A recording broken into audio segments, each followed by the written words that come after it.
Hello,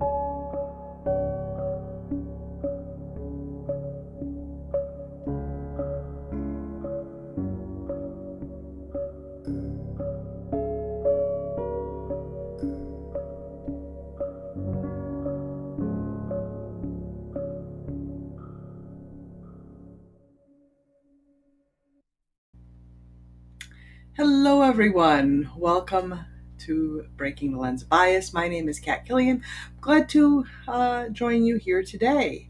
I've got a really interesting topic. I was actually thinking of something else, and this quote from one of my favorite authors, Adam Grant, came across to me today, and I said, wow, this is a really good one because we've talked a lot about expertise and how important it is to rely on experts. But what happens when the experts get it wrong? Or the risk in gaining expertise? So here's the quote from Adam Grant. A risk of gaining expertise is focusing so much on answering questions that you stop questioning your answers. I'm going to stop there. There's more to the quote. And that was really, really fascinating to me. So focusing so much on answering questions that you stop questioning your answers. And I can think of a few examples from my life where that was really an issue that came across, and I've got a great example of that from my professional life. We had gone up on a new system, and the people, it was run by the state. In Illinois, we have the statewide consortium, and so the people who were in that statewide consortium, they were the experts in the system. They knew how the system worked, and they were certain that they had the right answer. One thing that they weren't an expert in was the workflow that each of the libraries had to do. I was an expert in that workflow. And what I had noticed was one of the things that was coming across was that we had statistical packages to tell us what we were doing, because back in the early days we had to count things by hand, and it was very tedious, but we had to be able to quantify what we were doing.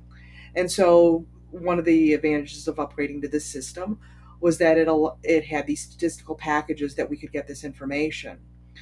Having worked in this area for quite a bit of time, I knew what I was supposed to be seeing. And when the numbers that I was getting from the statistical package weren't jibing with my experience of the workflow and what we were doing and how we were doing it, um, it became very apparent to me that there was some kind of fault in the statistical package. And I tried speaking with the people who were running it and saying that there's something wrong here, and they kept insisting that it wasn't. One of the great things was that we did have some control over, there was canned packages that they had given us, but we did have control over being able to write it ourselves. And so I sat down, even though I was not an expert in uh, Microsoft Access, which is what we would use to uh, change the programs, or to write the statistical packages customized. I did sit down with my programmer, and between us, we kind of worked out what I was trying to get from, and we were looking at all of the tables where this data is from, and we found the missing piece. Um, and so we were able to take the package that they gave us and modify it so that we were getting that, and then share that. And that was kind of a revelation because they did not consider the workflow that we were doing and the information that we want. They thought they gave us what we needed, but they didn't give us everything that we did need. So we had to figure that out for ourselves. So that was a very interesting question. When I had brought that up, they just stopped. They had stopped asking the question because they had answered it. They were like, "This is what you need." And I knew from my experience that that wasn't what I needed. And they didn't question the answer. I questioned the answer. We went through and we worked that. Now, on another uh, thing that happened in my work life, um, again, becoming an expert in the use of this system and how we used it within my library, and going through that the process of the statistical package and coming up with workflows and things like that. Um, I realized I didn't have every workflow because I wasn't the piece of the experience from the statistical package and working on that gave me this insight that I really didn't know everything. I knew the system backwards and forwards, except I really didn't know all of the nuances of it because those things didn't come into my daily workflow. So that when I went to train others on the workflow and got assistance from people who were more directly involved in certain operations that I was not directly involved in, but I knew about, I was able to get more insight because I questioned the answers. I questioned and said, well, this is how I understand how it's done.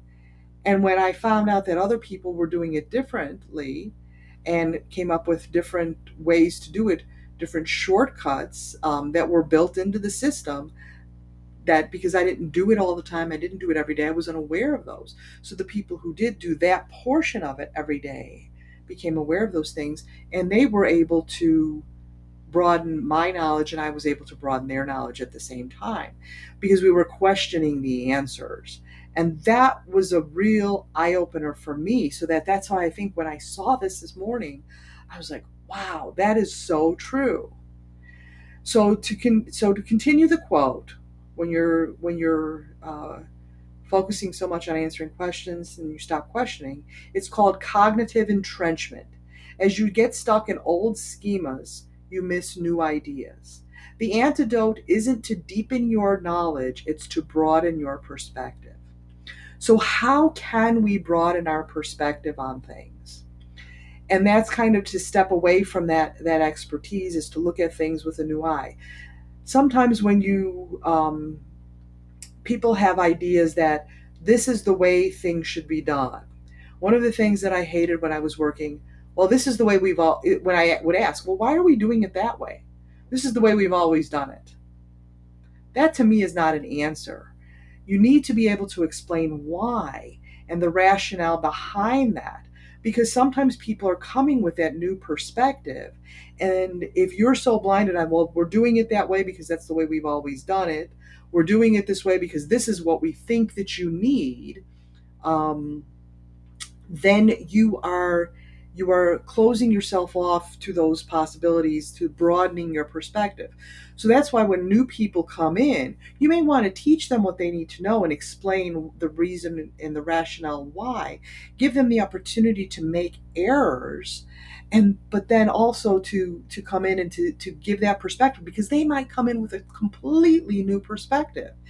And when I had that shift, that I didn't know everything about my job, and I listened to people when they came in and the ideas that they had, I was able to broaden my perspective. Now, sometimes I was like, yeah, that's a great idea, roll with it. There were other times where I had to say, well, wait a minute, I understand where you're going here, but there are things that you are not considering. So let's look at that in terms of this. And sometimes it didn't work at all, ideas that they came up with. Sometimes it was a hybrid kind of solution because they had to take into a factor the things that they had missed that I needed to account for. um, but that's the really great thing about broadening that perspective, that it allows you to do that. So how can we do that when we're looking at what experts are telling us? Because we are not experts in most things in life. When we're looking at um, political kinds of questions or um, technical questions, how to do things, it works really well with how to do things, or interpersonal relationships. We can say we have that knowledge of our perspective. This is great for interpersonal relationships. But we have an experience, we may have an experience of the other person and how they may respond to something. Um, but we don't really know.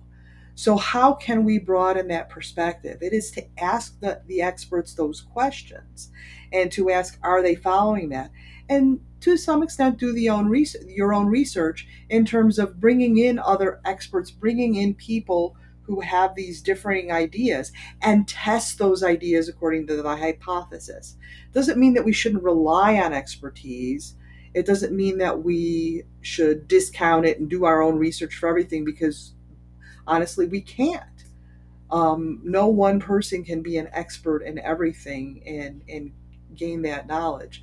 But we do have the right and we do have the responsibility in order to broaden our perspective on any topic, whether we're an expert or whether we're a learner, is to ask those questions. So if I'm in an interpersonal relationship with somebody and I want to understand their perspective, how can I do that? Well, I can ask the questions. If I'm dealing with somebody in an expertise situation where they're claiming to be an expert, I can ask those questions. Okay, I don't understand how you got to that perspective. Can you please explain that to me? What is the data that you use? Where did you find that? How was the method? If it's a scientific kind of thing, how was the methodology arrived at? So asking all those questions um, will do two things: help you as a learner to broaden your perspective, and to give the expert some chance to claim their expertise.